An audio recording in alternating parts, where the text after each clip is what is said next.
Viviette, bonjour à tous, je suis Romain de la chaîne L'Astrodrone. Le soleil va mourir. Alors dans 5 milliards d'années, rassurez-vous. Pourquoi? Comment? C'est ce que nous allons voir. Générique. Une étoile?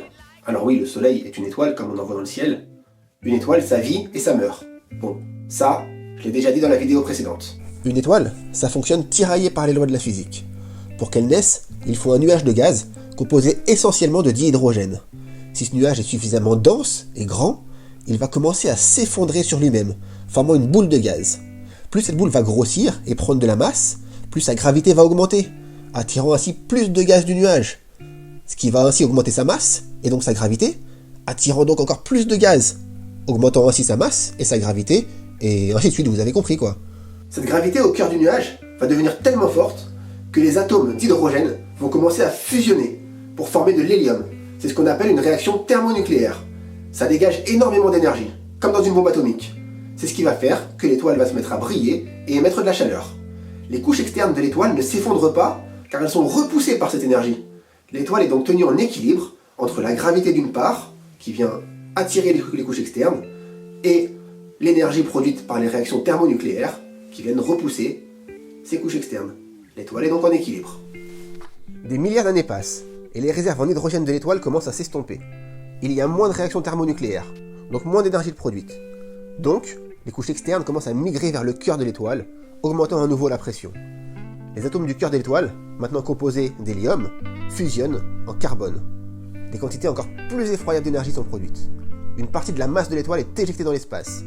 Les couches externes de l'étoile sont repoussées à des millions de kilomètres. L'étoile passe alors au stade de géante rouge. C'est exactement ce qu'il va arriver au Soleil, dans 5 milliards d'années environ. On pense que les couches externes du Soleil arriveront jusqu'à l'orbite de la Terre. Mercure et Vénus seront engloutis, ça c'est certain. Pour la Terre, on ne sait pas trop. Soit le Soleil aura perdu une partie de sa masse, et du coup l'orbite de la Terre se sera éloignée, soit l'orbite de la Terre n'aura pas bougé, car le Soleil n'aura pas perdu suffisamment de matière, et dans ce cas-là, bye bye la planète bleue. Cette phase de géante rouge, elle va pas durer très longtemps, quelques millions d'années. Une fois la fusion de l'hélium terminée, les couches externes vont retomber sur le cœur, la pression va augmenter, mais il n'y aura plus de combustible pour faire des réactions thermonucléaires. Le cœur, il aura à peine la taille de la Terre actuelle. Il va être très chaud, mais au fil des milliards d'années, il va finir par se refroidir. C'est ce qu'on appelle une naine blanche. La matière qui a été éjectée par l'étoile dans l'espace, elle, va être encore visible, éclairée par la naine blanche mourante pendant des millions d'années. S'il y a des civilisations extraterrestres qui la regardent, ils verront alors ce qu'on appelle une nébuleuse planétaire, qui porte donc très mal son nom, mais qui est magnifique. Dans le ciel, on peut en voir plein avec un petit télescope. Je vous présente ici la nébuleuse de la Lyre, ou la nébuleuse de l'Anneau.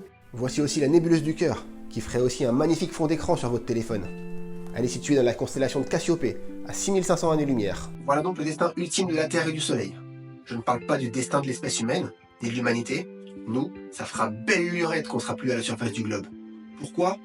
On se sera probablement entretué avant. Ou alors, on se sera pris un astéroïde tueur sur le coin de la tronche.